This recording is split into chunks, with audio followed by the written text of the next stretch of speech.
हिंदुस्तान के जदीद मेमारों में सबसे अहम नाम सर सैयद अहमद ख़ान का आता है, जिन्होंने अलीगढ़ मुस्लिम यूनिवर्सिटी की बुनियाद डाली थी। सर सैयद अहमद ख़ान को जहाँ एक तरफ मुफ़क्किर, मुदब्बिर, इंशा पर्दास के तौर पर जाना जाता है, वहीं उन्हें मुसलिह कौम भी कहा जाता है। सर सैयद अहमद ख़ान की पैदाइश और उनके अफ़कार व ख़यालात के ताल्लुक़ से बात करने के लिए हमारे साथ मौजूद हैं शोबा उर्दू ओरिएंटल कॉलेज के उस्ताद और ख़िताबत निज़ामत में मुनफरिद मकाम रखने वाले प्रोफेसर शकील अहमद कासमी साहब। शकील साहब, अब पहले तो आपका इस्तक़बाल है हमारे ETV भारत में। शुक्रिया। मेरा पहला सवाल आपसे ये है कि सर सैयद अहमद ख़ान की अहमियत आपके नज़दीक क्या है और आप उनके किस फ़िक्र से मुतासिर ज़्यादा हैं? देखिए, हिंदुस्तान की तारीख़ में और इल्मी तारीख़ और तहरीकी कोई तारीख़ मुरतब की जाएगी तो सर सैयद अहमद ख़ान का नाम उसमें बड़ा नुमाया नज़र आता है। सर सैयद अहमद ख़ान का जो अहद रहा है हमारे सामने, वो 1817 में पैदा हुए और 1898 में उनका इंतकाल हुआ। इस लिहाज से देखें तो पूरी सदी पर मुहित उनकी शख्सियत रही है और उनके कंट्रीब्यूशन की तरफ अगर आप नज़र डालेंगे तो उन्होंने चूँकि उस अहद को पूरे तौर पर देखा, समझा और 1857 के उस मार्के से भी वो गुज़रे और वो उनकी निगाहों के सामने वो मार्का गुज़रा, तो वो चश्मदीद गवाह थे गोया 1857 के। उस सूरत हाल को सामने रखते हुए उन्होंने हिकमत अमली तय की कि हिंदुस्तान के लिए, हिंदुस्तान की सारी आबादी के लिए, यहाँ की अक़लियतों के लिए, यहाँ की अक्सरियत के लिए, यहाँ के मुसलमानों के लिए फ़लाह व बहबूद का कौन सा मंसूबा हो सकता है। चुनांचे उन्होंने इस नतीजे पर पहुँचने की कोशिश की कि वो 1875 को अलीगढ़ में एक इदारे की उन्होंने बुनियाद डाली और उनका ख़्याल ये था कि पसमादगी को दूर करने का यही एक तरीक़ा हो सकता है, इसलिए कि तरक्की की शाहराह मैदान इल्म से होकर के गुज़रती है और जब तालीम में लोग पीछे रहेंगे तो उनकी तरक्की मुमकिन नहीं होगी। तो उन्होंने बहुत ही मंसूबाबंदी के साथ और क़ुव्वत इरादी के साथ इस बात को महसूस किया कि तालीम में हमें आगे आना चाहिए और 1875 को में उन्होंने अलीगढ़ में एक इदारे की इब्तिदा की और दाग बिल डाली। फिर वो इदारा 1877 में और कुछ आगे बढ़ा और फिर तरक्की करते हुए उनके इंतकाल के बाद 1898 में उनका इंतकाल है और 1920 में ये इदारा तरक्की करते करते एक यूनिवर्सिटी की शक्ल उसने इख्तियार की, जिसको पूरी दुनिया आज अलीगढ़ मुस्लिम यूनिवर्सिटी के नाम से जानती है। सर सैयद ने इस बात को महसूस किया कि तालीम ही इस मसले का हल है। मुआसिर तालीमी तहरीक पर भी उनकी नज़र रही।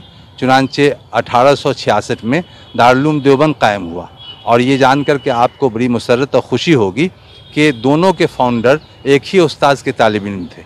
मौलाना ममलूक अली साहब के ही शागिर्द थे हज़रत मौलाना कासिम नानौतवी रहमतुल्लाह अलैह और सर सैयद अहमद ख़ान। दोनों ने दिल्ली में पढ़ा था। एक ने मजहबी तालीम की तरफ तवज्जो दी और दारुल देवबंद का क़याम अमल में लाए वो, और दूसरे ने 1875 में अलीगढ़ में तालीम की इब्तिदाई शक्ल को बुनियाद रखी। और उनसे एक साल पहले बदरुद्दीन तैयब साहब ने भी अंजुमन इस्लाम के नाम से 1874 में बॉम्बे में तालीमी इदारा कायम किया। फिर एक तालीम का माहौल बना और आप देखिएगा, आगे बढ़ते जाएंगे आप तो आपको अंदाज़ा होगा कि 1892 में नदवतुल उलमा लोगों ने कायम किया और फिर 1894 में दारुल नदवतुल उलमा लखनऊ का क़याम अमल में आया और फिर आगे बढ़ कर के 1920 में जामिया मिल्लिया का क़याम अमल में आया। तो इस तरह हम देखें तो सर सैयद अहमद ख़ान की तहरीक का असर बिल वास्ता और बिला वास्ता हिंदुस्तान पर मुरतब हुआ और एक से एक तालीमी इदारे कायम होते गए और ये कारवां तालीम का आगे की तरफ बढ़ता गया। और ये एहसास ज़बान हाल से सही है कि मैं अकेले ही चला था जानिब मंजिल, मगर लोग साथ आते गए और कारवां बनता गया। अच्छा, तालीम की बात हुई, क्या सर सैयद अहमद ख़ान ने जिस जदीद तालीम की बुनियाद डाली थी, मौजूदा वक्त में ख़ास तौर से मुसलमान कौम क्या उस तालीम को हासिल करने में कामयाब है? सर सैयद अहमद ख़ान का ये एहसास था कि जदीद तालीम का फ़रोग़ बेहद ज़रूरी है वो अखलाकी कदरों के भी मुहाफिज थे, लेकिन तालीम के फ़रोग़ पर वो फोकस करते थे, ज़ोर देते थे। उनको ये एहसास था कि अलीगढ़ में कोई इदारा हमने कायम कर दिया है तो पूरे हिंदुस्तान के तालीमी मसाइल को हल करने के लिए ये इदारा काफ़ी नहीं है। यही वजह है कि इस एहसास के पेश नज़र 1886 में उन्होंने मोहम्मदन एजुकेशनल कांग्रेस कायम की पहले, फिर बाद में उसे मोहम्मदन एजुकेशनल कॉन्फ्रेंस के नाम में तब्दील किया। और उसका मकसद ये था कि हिंदुस्तान के मुख्तलिफ़ इलाक़ों में सालाना प्रोग्राम करेंगे और उस प्रोग्राम से जो बेदारी पैदा होगी फिर उस बेदारी के नतीजे में हम वहाँ तालीमी इदारा कायम करेंगे।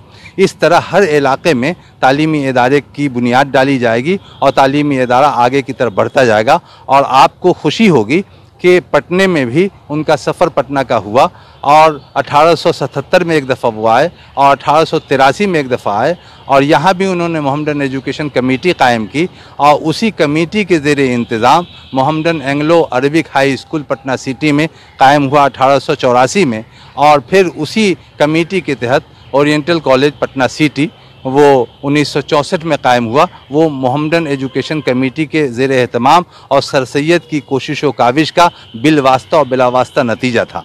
इस तरह पूरे मुल्क में मोहम्मदन एजुकेशनल कॉन्फ्रेंस के सिलसिले में बहुत बेदारी पाई जाती रही। और 1955 में डॉक्टर जाकिर हुसैन साहब की सदारत में मोहम्मदन एजुकेशनल कॉन्फ्रेंस का सालाना इजलास हुआ और बदकिस्मती ये रही कि उसके बाद तातुल की शिकार हो गई वो तहरीक। उसके 38 साल के बाद 1993 में गालिब एकेडमी में ये प्रोग्राम मुनक़िद किया गया और सर सैयद अहमद ख़ान की उस तहरीक को लोगों ने याद किया। सैयद हामिद ने उस मौके पर यह बात कही थी और अफसोस का इजहार करते हुए ये बात कही थी कि 38 साल के बाद इसकी सालाना कॉन्फ्रेंस का मुनक़िद होना हम शर्मिंदगी महसूस करते हैं।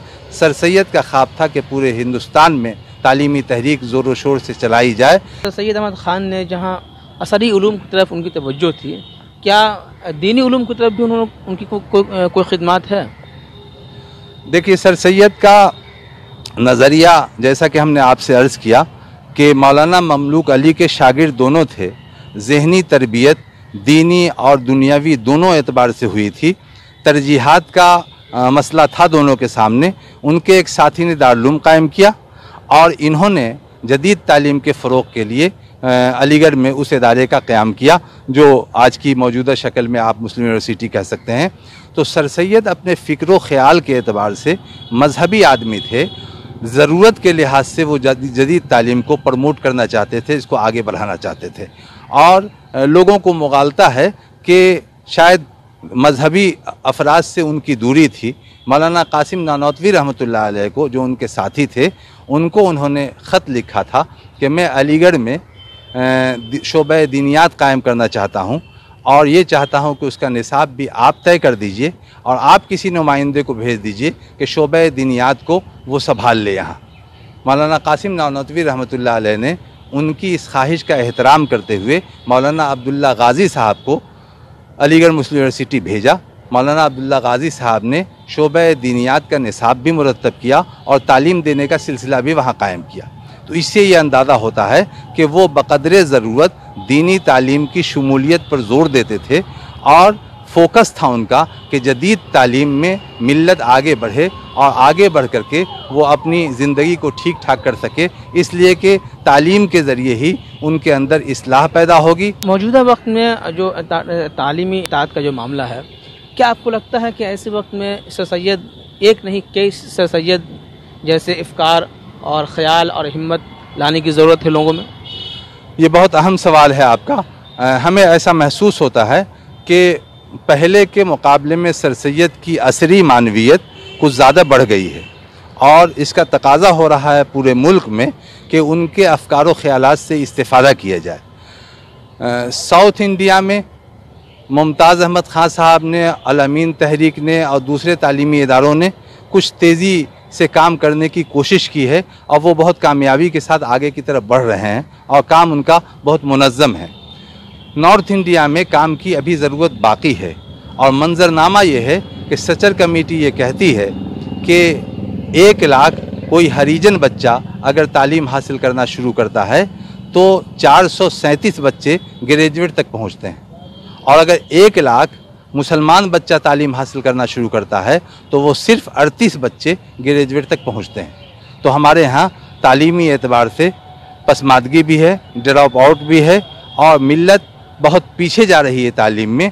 और तालीमी पसमादगी को जब तक हम दूर नहीं करेंगे, इक़्तिसादी पसमादगी भी हमारी दूर नहीं होगी, हमारे अंदर शऊर भी नहीं आ सकेगा।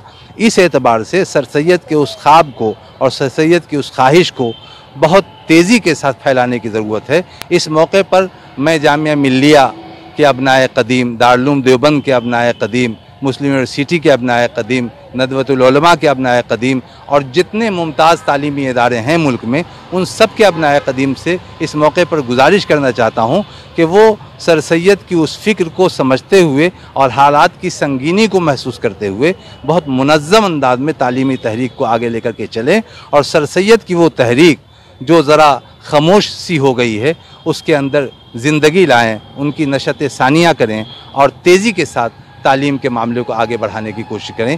किसी शेर के ज़रिए से आप सर सैयद अहमद ख़ान को ख़राज अक़ीदत पेश करना चाहते हैं? सर सैयद का पैगाम तो यही रहा है कलीम आजिज़ की ज़बान में कि अपना तो काम है कि जलाते चलो चिराग, रास्ते में खा दोस्त के दुश्मन का घर मिले। तो ये कलीम आजिज़ की ज़बान में सर सैयद का पैगाम है। और सर सैयद की ज़ाती शख्सियत के बारे में मैं ये कहने की पोजीशन में हूँ कि फ़लक से चाँद चमन से गुलाब ले आए, फ़लक से चाँद चमन से गुलाब ले आए, कहाँ से कोई तुम्हारा जवाब ले आए। और उनके अबनाए क़दीम को, उन इदारों के अबनाए क़दीम को मैं ये कहना चाहता हूँ और पैगाम देना चाहता हूँ कि जलाने वाले जलाते ही हैं चिराग आखिर, जलाने वाले जलाते ही हैं चिराग आखिर, ये क्या कहा कि हवा तेज़ है ज़माने की।